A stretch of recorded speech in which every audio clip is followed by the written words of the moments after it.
Howdy, folks. Happy Tuesday. The season is here. We have, I think, 3 games tonight.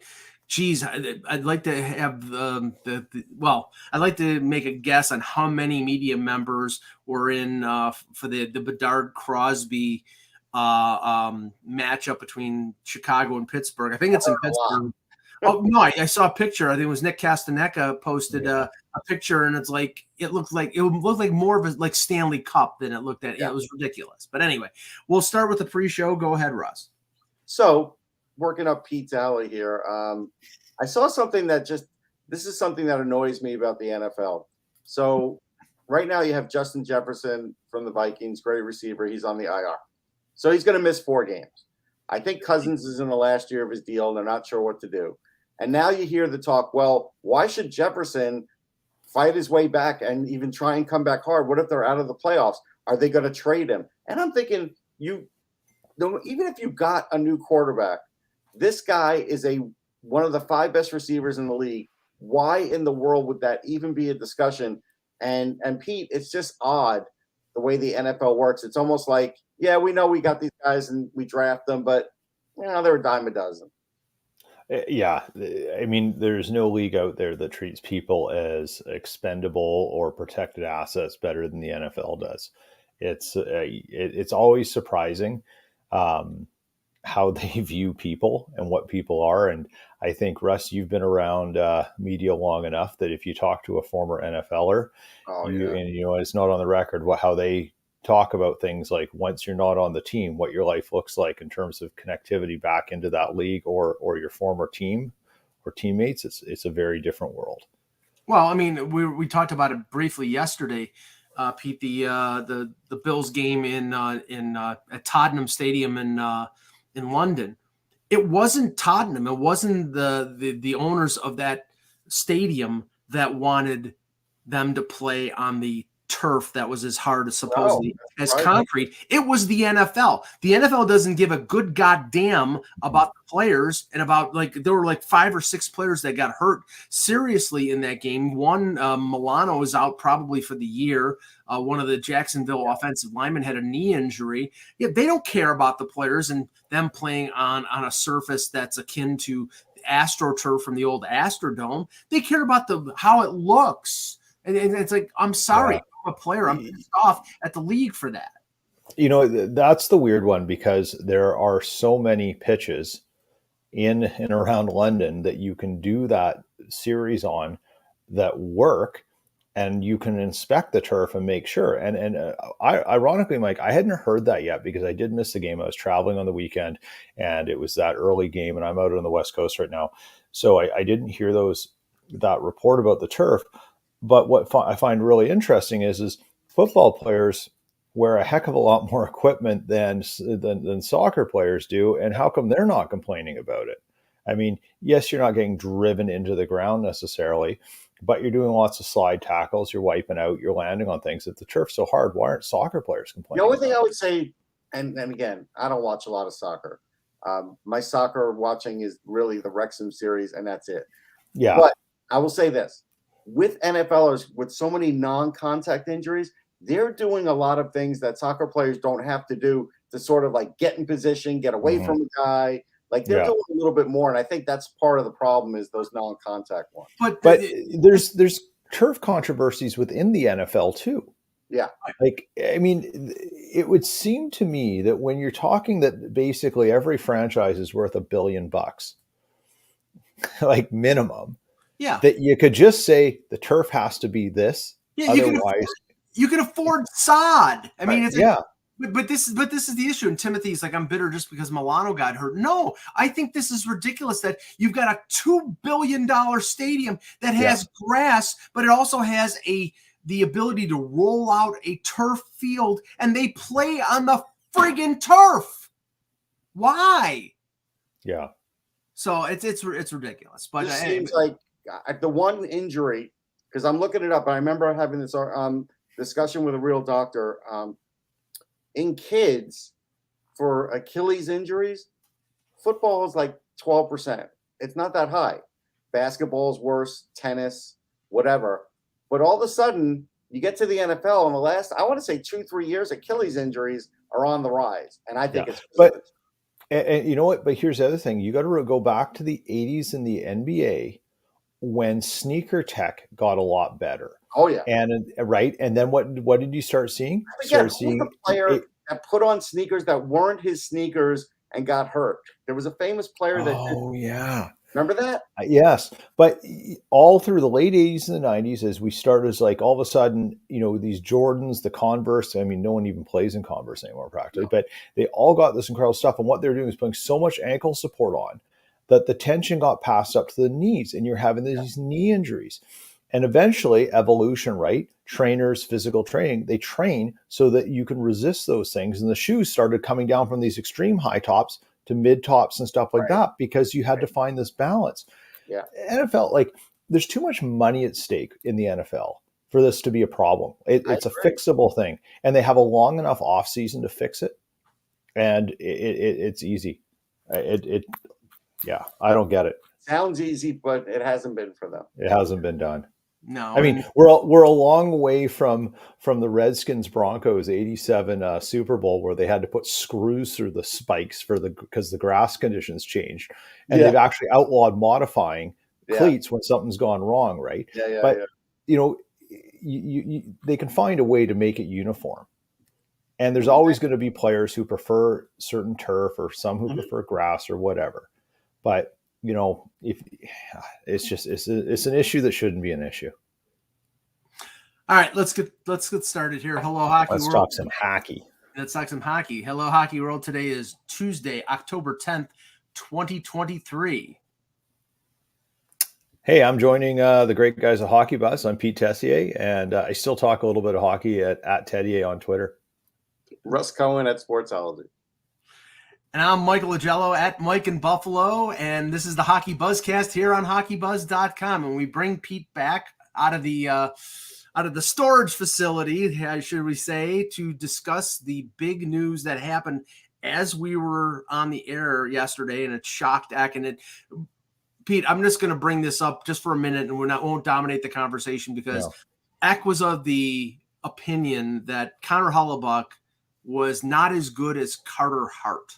That Connor Hellebuyck is one of the two or three most overrated goaltenders in the league. And Russ and I were pretty much laughing at him because, see, this is a guy who's been nominated for multiple Vezina trophies, and he signs a 7-year deal for $8.5 million. And now I believe he's third or fourth on the list of goaltenders behind Bobrovsky. I don't count Carey Price because he's not playing anymore. Behind Bobrovsky, behind Vasilevsky. I think he's at the same level or a little above Sorokin. So he's in the top. He's in the top five, and he's a top 5 goalie. So I would agree. Yeah, I think one of the sentiments that's come out since a lot of the speculation about whether Hellebuyck would extend. We'll talk about Hellebuyck first. Is that he was in the final year of a contract that he was underpaid. Right. So there was, he gave the best years, got him within, close to the in the Western Conference Finals. And the only reason they didn't get to play Vegas or get to play Washington in the finals is because Marc-Andre Fleury basically decided he would play all world until he ran out of steam. I think one of the things that people don't really look at about Hellebuyck is his workload. Based on the shots he faces. I know. I brought it up yesterday. Yeah, it's me. He glossed over when I brought up the list of shots against and Hellebuyck, and the same guys are in the top 5, by the way. And none of them are Carter Hart, and it's not a slight on him. It's just the way it is. Look, there's nothing wrong with Carter Hart. No. And as a Canadian, we want Carter Hart to be great because our goaltending prospects for international tournaments are not good. So it's for all Canadians to stand up and wish the best for Carter Hart and let him ascend there. But he's not there yet. Doesn't mean he won't get there. Right. Hellebuyck, is he overrated? No. Was he underpaid? Yes. Is he going to be overpaid at a certain point on this contract? Absolutely. That's just the nature of a 7-year deal at the age that he's at. And I haven't gone into the details. I haven't looked up on Cap Friendly yet a little bit about how it breaks down, where the NMCs and NTCs are and stuff, because I think that's just part and parcel with these kinds of contracts. and you're going to have them. That's how the agents do things. That's what the players want. They want to have some assuredness, and they basically, you negotiate over the total amount that you're being paid to navigate and negotiate on those clauses and stuff. So let me just give you, because I pulled it up on Cap Friendly. He's got a full no move starting now. So the last year of his he deal, can build a house. Yeah. Right, and he's got a no move for the next for the first 3 years of the new deal. So that's through the 26-27 season. Then the final 4 years of the deal, he's got a modified no trade with a 10 team no trade list, and the contract is front loaded, $10 million. 3 of the first 4 years. The first year of the deal, he has a $5 million signing bonus, but the rest of it is pure salary. So if you get down later in the contract, and it's buyoutable, basically. Yeah, it's buyoutable. Let me ask you this. And it's movable if the cap space goes up. Right. And it will. One of the things that I thought, look, I was shocked by it. I was on air somewhere else saying, I'm picking Winnipeg to make the playoffs, but I also think it's the last year of Hellebuyck. And I think they're just going to let them walk if they can't come to an agreement. And same with Scheifele, and they came to an agreement. It's almost like they signed them together because they figured that was their best shot to kind of keep this room together. Because if you lost one of them, you probably were still in trouble as an organization. That was my feeling. And I think if you lost Scheifele, you're not as in big a trouble as you are losing Hellebuyck. Sure. Because the problem with goalies is it's so rare to have a goalie come out from being drafted and be that person all the way through. They rise to that elite level, and once you get them, you never want to let go of them, right? Because they're so hard to find and develop. It's a lot of lottery tickets to get a great goalie. And the thing with Hellebuyck, and now, so here's a little bit of inside information about this. My son actually was guided Hellebuyck fishing. Hellebuyck's a big outdoorsman. And my son works at, I'll give the lodge a plug, Aikens Lake Lodge, Manitoba. Go up there. Lots of Jets go up. Pionk was up there this year. If you're a Neil Pionk fan, loves his fishing. So last year he guided Hellebuyck, and they had a great time. In fact, it was Hellebuyck and Perfetti. So Hellebuyck was part of a charity deal, offered to go up in this charity thing, and he brought Perfetti as his sort of his plus one. Hellebuyck's brought up all his own gear. He had all the special scopes and things, navigation things, the Garmin Live Scope, and they were setting up. He really loves the outdoors. He loves being in nature and stuff. Manitoba's great for that. Yeah. Bufflin's a known person who loved that about Manitoba. Hellebuyck, you don't hear a lot about Hellebuyck in the off season, right? No. He's not out doing things. He's just living a pretty simple life, and he lives a pretty simple life with his wife. He's not a flashy guy. He's very down to earth. And I think there's an aspect of not being in, as some of the comments are saying, in a Philadelphia or Toronto. Because we've talked over the years that, if Toronto could have got him at a certain point in time, does it change their trajectory in the playoffs, right? There's a part of not being in those areas that are very beneficial to him and maybe how he looks at life. Yeah, sure. My son's still in touch with him. They talk about getting out and doing some ice fishing in the winter and stuff like that. And that's ice fishing's crazy, Pete. You got to get out of this. Come on, man. Yeah, he likes it here, and I do think when the Jets off season arrived this past year, I mean, it wasn't the smoothest entry in there, right? There was a lot of things being said. There were a lot of interesting quotes that never really got attributed to anyone. There were a lot of statements that were sort of floated out there, but no one really knew who was saying them. Were they negotiating tactics? Well, I still got a few connections with the team, and I know that one of the things that was really difficult this summer for Kevin Cheveldayoff was his job is to explore all options, like any GM, right? Doesn't mean they make sense, but you need to know what they are, because maybe they make sense later on. Maybe something else changes so they make sense. That's what a good GM does. He was not receiving a lot of calls, and it makes sense because the cap wasn't moving. Right. And because look at where we are in the cycle of cap management for a lot of teams. The teams that need Hellebuyck, they need him at the trade deadline. Yeah. Well, and then, right.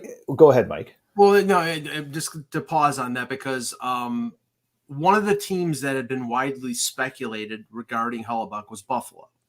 Buffalo is in a, I think, make or break position right now, where I think they needed to add a veteran goaltender. They've decided to roll the dice on a young, promising guy like Devin Levi, with Ukko-Pekka Luukkonen and Eric Comrie backing him up. There's no fallback if Levi has some growing pains at 21 years old. And a lot of people were advocating, and a lot of people thought that the organization might go after Hellebuyck. But the problem was the contract that he just signed. I don't think they wanted, the Sabres wanted to lock up $8.5 million. We're joined by Jan Levine here. $8.5 million on a 7-year deal on a goaltender when they had to lock up Rasmus Dahlin and Owen Power and all these other guys. So they didn't want to allocate that kind of money at this time on a goaltender. The market for Hellebuyck was probably outside of Winnipeg, wasn't big. And New Jersey was the other one, and they're rolling the dice on Akira Schmid and on. They've been cheap on goaltending. Yes, they've been cheap on goaltending for a while, but they're hoping Schmid. They're like the Sabres with Levi. They're hoping Schmid is their guy, and they don't have to spend big money on him. So I mean. Yeah, I totally agree, and this is the nature of things. Like, it's risk reward, and you need to balance it out. And I think, what's the trend right now for NHL teams if we go back to the copycat league? What are we looking for the new teams this year to copy from last year? Is it balance? Is it? No, they all want to be bigger, fast. I think it's big defense. I think Vegas won with six towers on the blue line. That's what goaltending is fungible to a certain extent as long as you have they won with Aiden Hill and Laurent. Right, it was going to be Logan, and it would have been Logan Thompson if he hadn't gotten hurt because he was the guy manning the pipes anyway. Right, but I do think there's a cachet, Jan, with goaltenders of a certain talent level. If you have Shesterkin, you don't mind paying him because he's great. Right. Even Sorokin, you don't mind paying him because he's going to win you games. Hellebuyck does that, even though X says he doesn't. Hellebuyck does that. Teams like in Florida got to the Stanley Cup final in part because Bobrovsky stood on his head. But you can argue also, Mike, if you watch the games last year, right? Game 5 that Vegas won in that blowout, Aiden Hill made at least half a dozen ridiculous saves in that game. I mean, he did, but what's not on the top of his game? That game's like an 11-9 final, given how many great opportunities Florida had in that game. But Russ, he got $5 million. They signed him to a $5 million contract, I think, because it was sort of a thank you. Yeah, how many years? 2 or 3 he got. So there's not a ton of confidence there. But if you would have told me Aiden Hill was going to get $5 million, you have to give it to him once he's won a cup. But my point is, it's not 7 years. It's not even 5 years. That's the team telling you, hey, we're rewarding you for what you did, but we still don't know if you could do it again. And the factor that they knew Leonard was never going to play again, and they could spend the $5 million was another factor there. And the fact that they have Logan Thompson, who's probably a 1A, 1B goalie with Aiden Hill at $780,000 or something like that, $775,000. Those were also factors. But okay, let's switch from Hellebuyck to Scheifele because I was at the arena today talking with some reporters covering the Sabres, and they said that who lost out on that contract, it wasn't the Jets, it wasn't Scheifele, it was probably Sportsnet and TSN's trade deadline coverage, because he was probably the number 1 or number 2 center on the trade board, along with maybe Elias Lindholm and maybe Pettersson, he's not a UFA, but that now that he's off the market, really they're not. Center is a area where a lot of teams need help, and there's not a lot out there. Yeah, again, the rumors of Mark Scheifele's demise in Winnipeg are greatly over exaggerated, right? That was a guy I think everyone expected. Mad and just assumed the worst. I think that's what happened. Yeah. Well, in a small market mentality, I think a lot of that was driven out of Winnipeg too. Scheifele had a weird year. He scored 42 goals last year, which is, impressive, but he didn't really Only had do 26. much else, right? Like it was weird. He had some challenges playing two-way hockey. He had some ups and downs with things, and it was not his best season, yet he had a great goal output. So 25 teams would have lined up to sign him in the offseason. Sure. yeah, With I the mean, cap. you put Scheifele on the right team with the right support. Is he a better player? Is he a more motivated player? And I think he is. But also, you get like the Jets were a weird team last year. They did a lot of different things not particularly well. At one point, they were leading the Western Conference, and then they went right down the toilet and barely scraped into the playoffs. There's a lot of reasons for that, but at the end of the day, they were sort of a semi-dysfunctional group. So you get rid of Dubois, who, let's be honest, that guy had more baggage than what sits in the Air Canada terminal He's right a little now. demanding. Yeah. And He's a little demanding. He's a little odd as a person. they got a great return. They got a great return for him, Pete. So now you've shaken up the team. You've got different skills. You've added variety to the roster. You've tried to recreate some things. You've taken away the reliance on Blake Wheeler without him, and Blake was a great guy, and when he was producing, he was amazing. And you now sort of turn the core to a next generation. It's finally happened. Scheifele's one of the legacy guys. Yep. Connor and Ehlers are still there, but Scheifele was that first draft pick in 2011, right? And he's going to be seen as this person who kind of attaches you to the past, but the future is already there, right? It's a team moving in a slightly different direction, Right. And does that kind of help Scheifele too? In theory, if you've planned it out, you've looked at what your coach wants, the tactics they want to fill, you look at the skill set of the players you've added coming back from LA, and blah blah blah. You should be able to get Scheifele back into shape, because maybe he isn't relied on to do the things that weren't working last year. I think a player like Perfetti could have really helped him, because he's really creative, and they could have bounced off each other. Because I don't think Perfetti's going to be a center. So I think that could have helped. It seems like they're going to try him there. I know they're going to try him, but I just think long term he may not be. The other thing is, Pete, you mentioned Connor. We have to say again, Cheverdayoff, that contract looks really good right now, man. Mm-hmm. Yep, it does.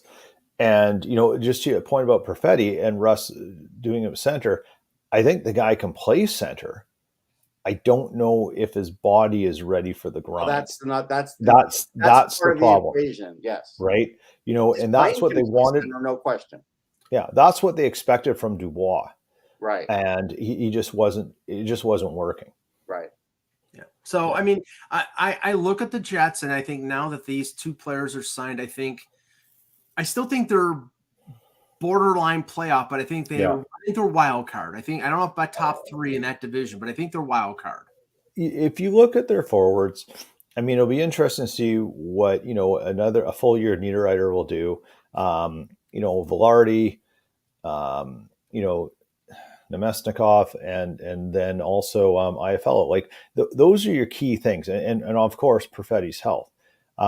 They're the guys who have to sort of become more than what they've been. But the bigger question for the Jets, honestly, is other than Morrissey, and it'll be interesting to see if Morrissey sort of comes out the way he did last season. I think he will. But do you have just generally a collection of defensemen who are paid to be 2-3 guys? And I'm looking at the Schmitz, the Pionks, right? And then you've got Dylan and DeMello, who are UFAs this year. Are they paid to be that, but really aren't that? And that's where I think the biggest problem all around the league. It is. Like, are we in a weird cycle of if you can acquire top tier defensemen and own 2 or 3 of them, you're in a better situation than other teams, and it's really hard to do. We're in a really weird talent cycle right now when it comes to defense. On the blue line these days, yeah, that's a lot of minutes that get used up. That's a lot of puck moving, Mhm. and it helps your team. Well, Yeah. that's Buffalo right now. They've got two, they got a 23-year-old, 20-plus minute defenseman in Dahlin, who they just paid $11 million to, another number 1 overall pick in power that they're probably going to want to get signed on as long an extension as they can. Samuelson's a big kid who's had some trouble staying healthy, but then you've got 3 anchors on the blue line, big kids. That's what teams want. That's what's and one of the criticisms, Peter, of Toronto is the fact that they have those linchpin guys all at forward, and they only have one really, I would say, top pairing or top level defenseman in Morgan Riley. The rest of their defense is sort of plug and play, and that's You can say Liljegren is now turned into at least a good second pairing. Oh yeah, no, I mean, don't get me wrong. I like Liljegren if they played him on the second pairing, but he's been playing on the third pairing. I know, but he could play second. I think he could. But we're talking about in probably this year, next year. Brad Treliving is going to probably transition out of a lot of those defensemen and try to get bigger on the blue line, and it's going to be tough. You can't sign those guys. You can't trade for those guys. You have to develop those guys, and they don't really have big defensemen in the pipeline. So let's switch from the Jets here because, Peter, I know your time is limited. No, I'm okay right now, actually. It's working well. If you have to drop off, just do so. But there was a statement put out by Alex Morello, the owner of the Arizona Coyotes, and I read the statement, and after reading it, I'm like, okay, there's nothing new here. You still don't have a building. You still don't have a plan for a building. You admit that there was a failure in Tempe.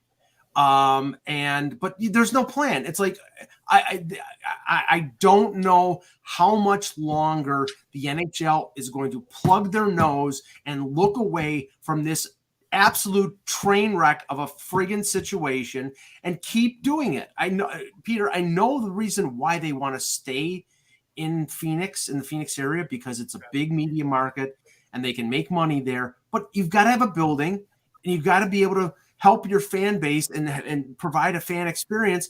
And none of that's happening. So I've been on the train of get that team the F out of Arizona for at least 3 or 4 years. And it just keeps going. What are your thoughts? I just want to know who wants to keep funding the thing.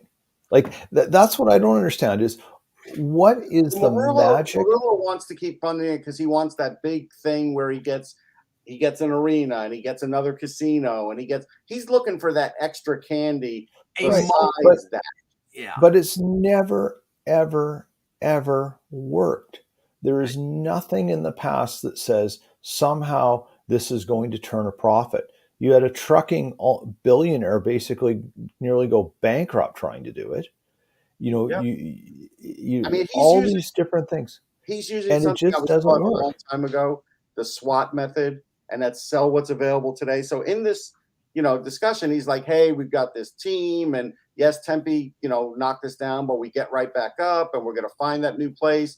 But yeah, you could look at last year's thing and it was the same thing other than he mentioned a few different players and he brought up how great the season's going to be. Well, let me switch to Jan here because he's well aware of this particular what they've tried to do in Arizona the last couple times, putting together an arena or with a casino or with a multi-billion-dollar a real estate development. It's the Lighthouse Project over and over, and it didn't even work.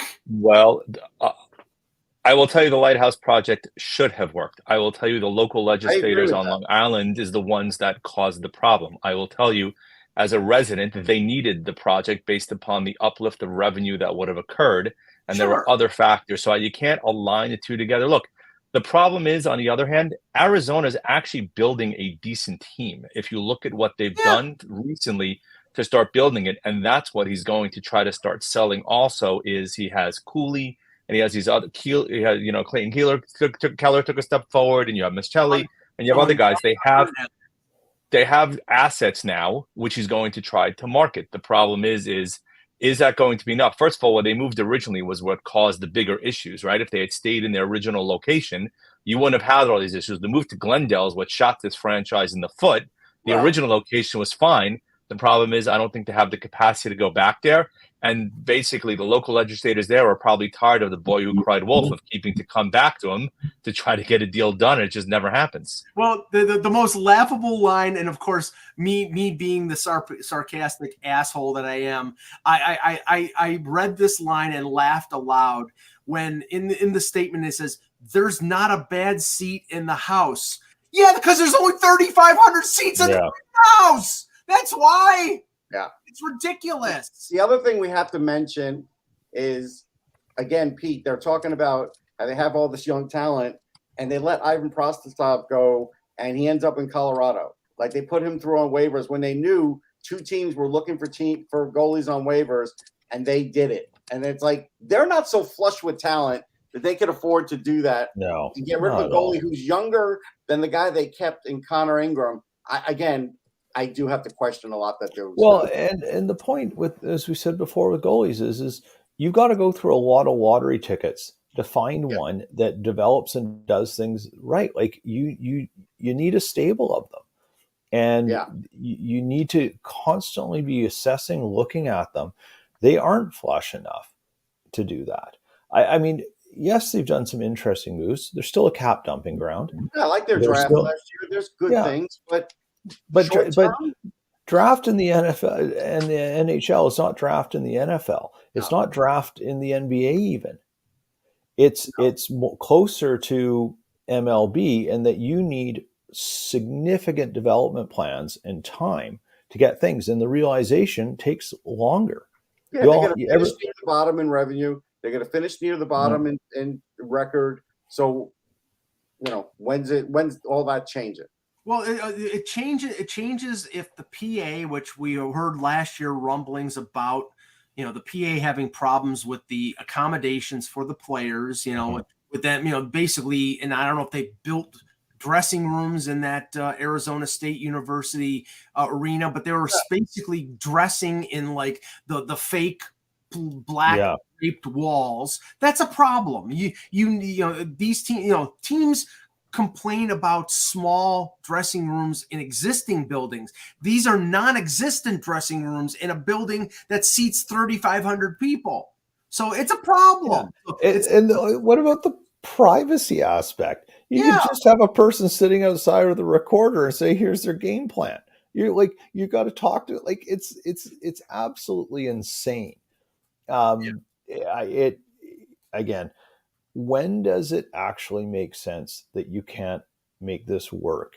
When does that realization come to all parties? When Gary Bettman has decided he's had enough, and until then, it's not changing.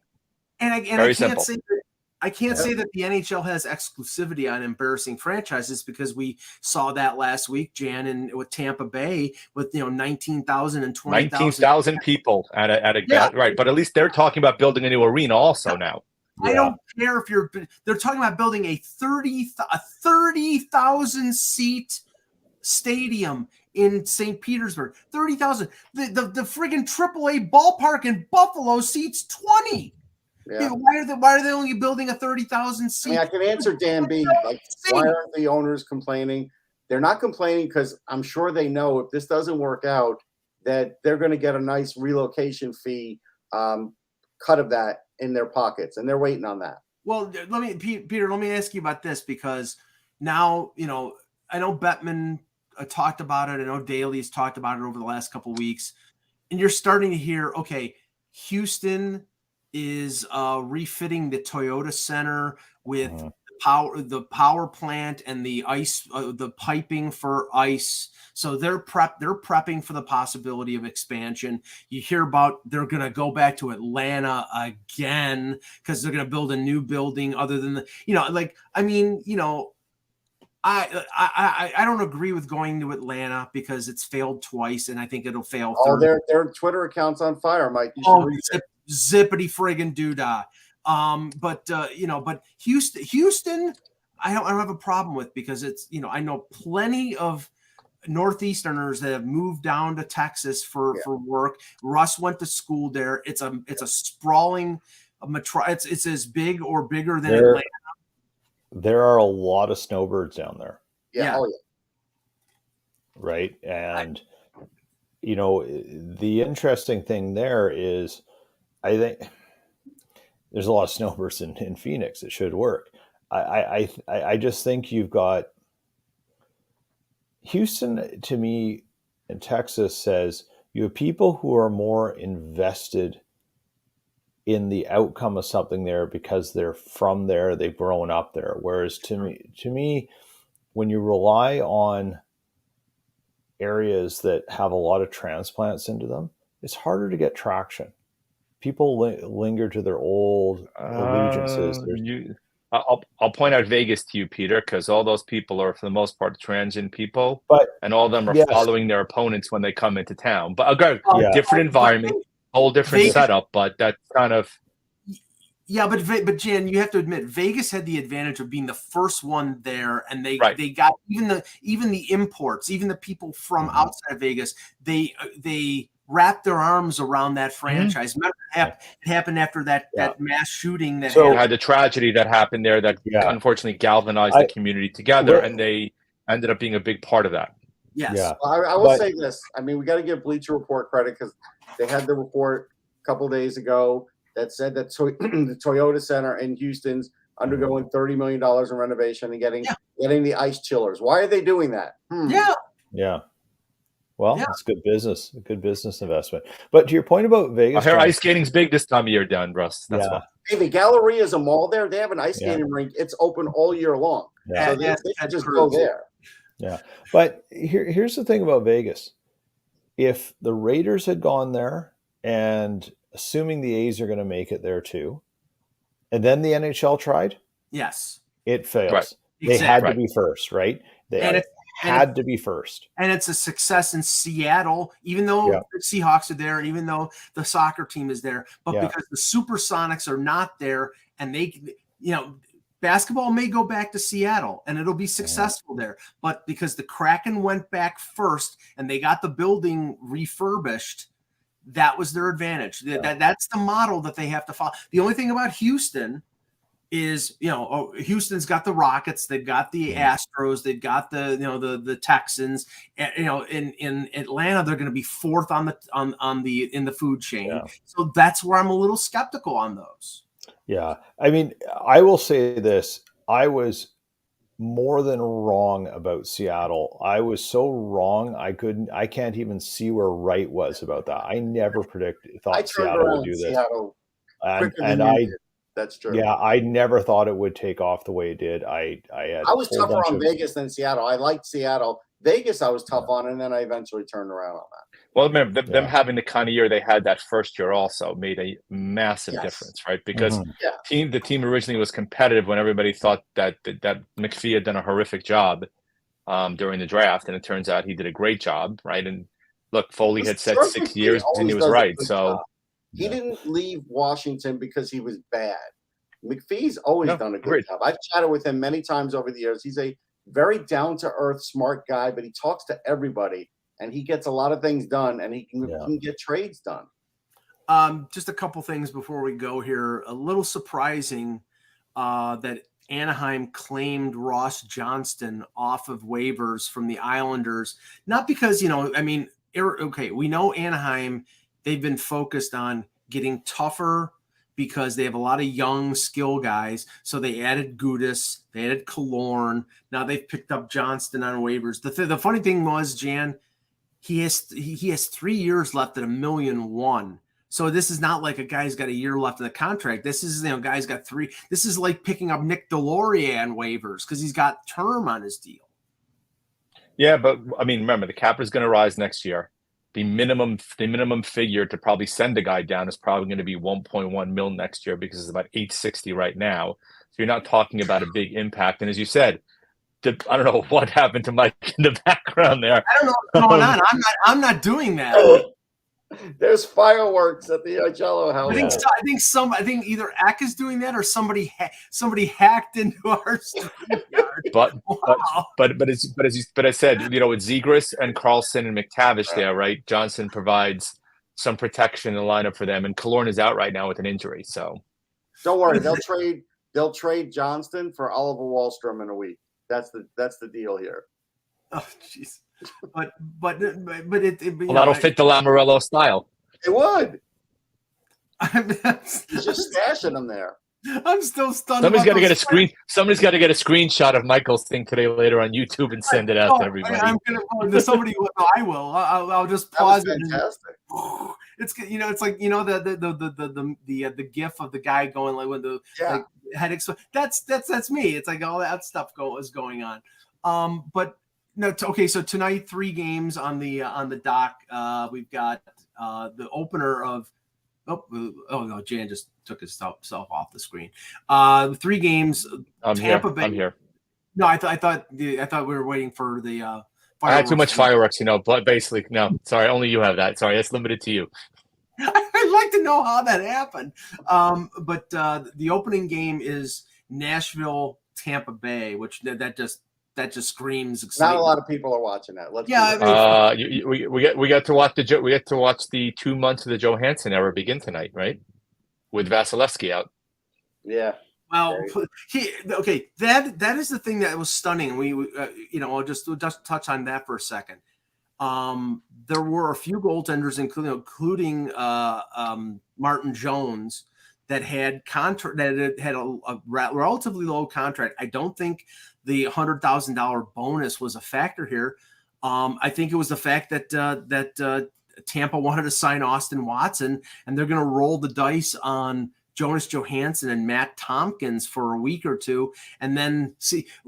Elliot Friedman, Peter, said today that he thinks that teams that carried 3 goaltenders are probably going to try to sneak them down through waivers within a week, and that Tampa Bay is sort of waiting on those teams, waiting on Alex Lyon in Detroit, or Eric Comrie or Ukko-Pekka Luukkonen in Buffalo, and just keeping their powder dry and waiting for that. David Rittich got waived today by the Kings. I don't know if that's an answer. Picking up David Rittich. But yeah, here's like, look at it this way. To quote Russ, here's the thing: you have to go down to the Islanders before you find a team with more than $1 million in projected cap space.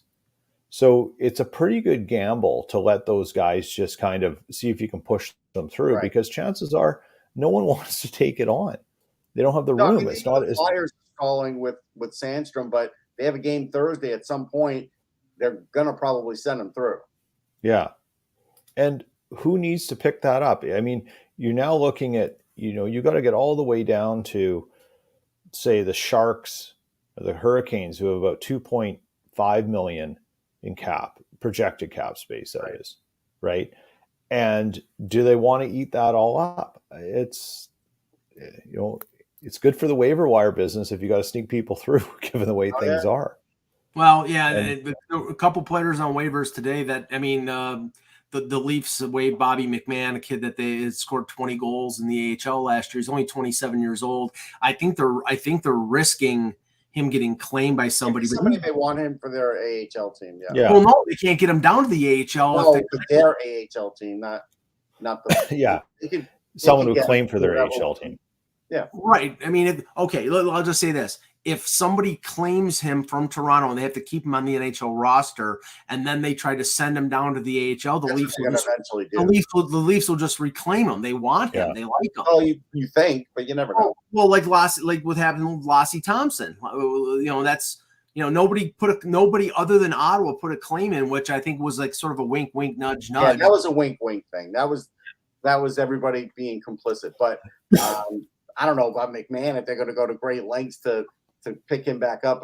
I don't know. I think they like him, Russ. I think they have a lot of guys down there. They don't have a lot of guys like him. He's a big kid and he's physical. So, but the other 2 games, Blackhawks Penguins, which is Sidney Crosby versus Connor Bedard, like I referenced before.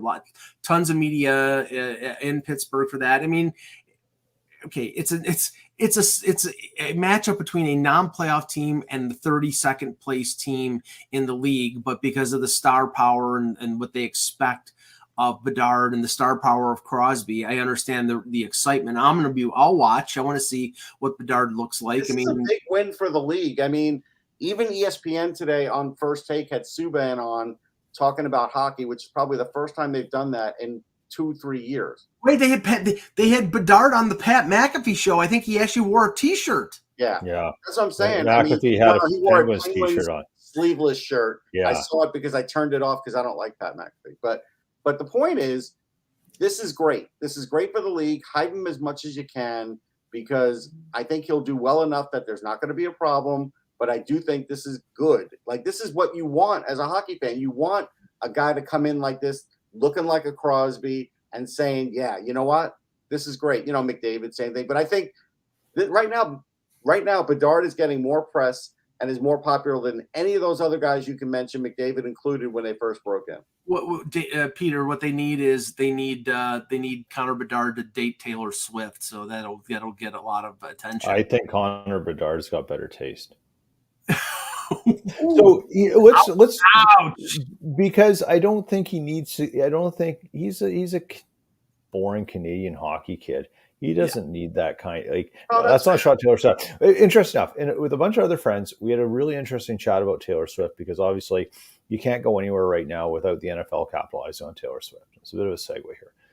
And we talked about this is like the whole issue was, does Taylor Swift like if she wasn't making music, if she was just some beautiful young lady who was showing up on Instagram, does she move the needle as much? No. And no, unless she was a social influencer, and then she would move the needle. Yeah, right. Like, I mean, she's attractive late or anything, but it's not like she's, she holds a hat to, now I'm dating myself, to like the supermodels of the late 80s, early 90s, right? She's not Cindy Crawford. Paulina would like a word.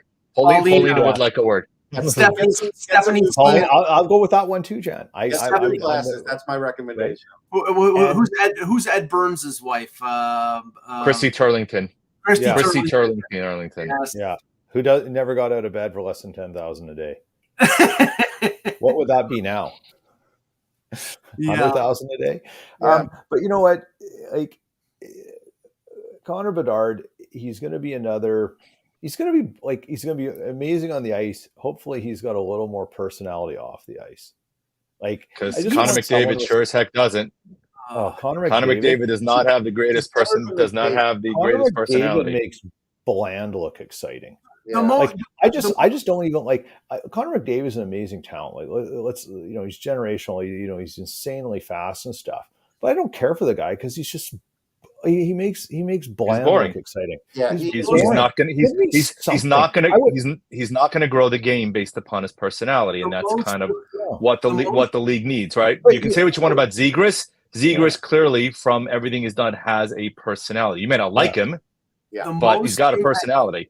The most impact that Connor McDavid had in his entire career was the blank stare when Edmonton won the lottery. He didn't want to go there. Yeah. He was pissed off. He couldn't hide it. That was the most impact he had and the most consequence he's had in his entire career. I don't know if that's true. If Connor McDavid says, I'm going to have a press conference, there's going to be 100 reporters there too. Yeah, and then he'll put everybody to sleep. But he's still Connor McDavid. He's still an important figure in the league. You don't want. He's incredibly important, and it's just none of these guys are really that interesting. They're just not really. Kind of as interesting as you, Pete. Is that what you? But you know what my big issue is, and I've got a friend of ours, friends. Their kid just started playing double A hockey. Right? Yeah. No, it's my hairdresser actually. Her son just started playing double A hockey. What was the first thing I found out? The kids have to wear a suit when they're going to games. And I'm like, you know what? This is the stupidest rule. It's dumb. You know what I love with the NFL is you see guys coming off the bus when they show up at the stadium. They're walking in, they're showing their style, they're showing personality, and they try and do it in the NHL, but they're still wearing suits. They're still like this. There's no, you got to have a suit on. Like, who cares? I don't care if a guy comes in wearing headphones, a T-shirt and track pants and some really expensive sneakers.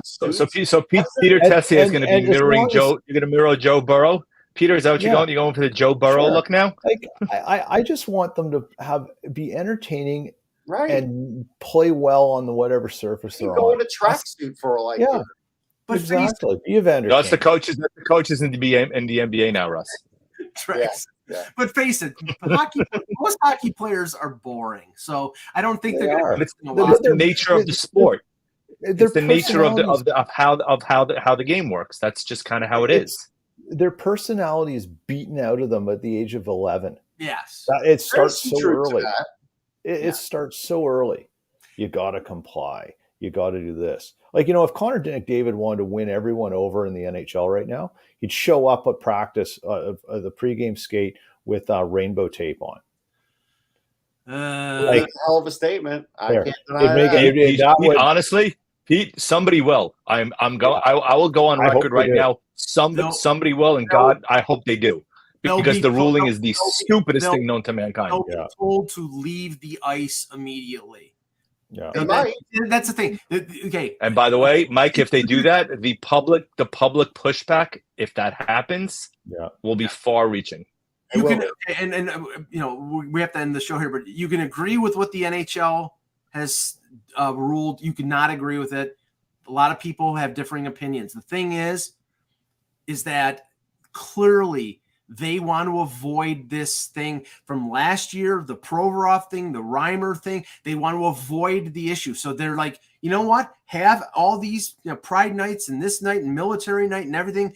Keep it away from the ice surface. We just want to have black tape on our skates and regular jerseys and not. This is what the league wants. They don't want controversy. That's it. Right. I think that's a part that's getting mixed up. There are people at the league that clearly that are not against the idea of doing this, or they never would have done it.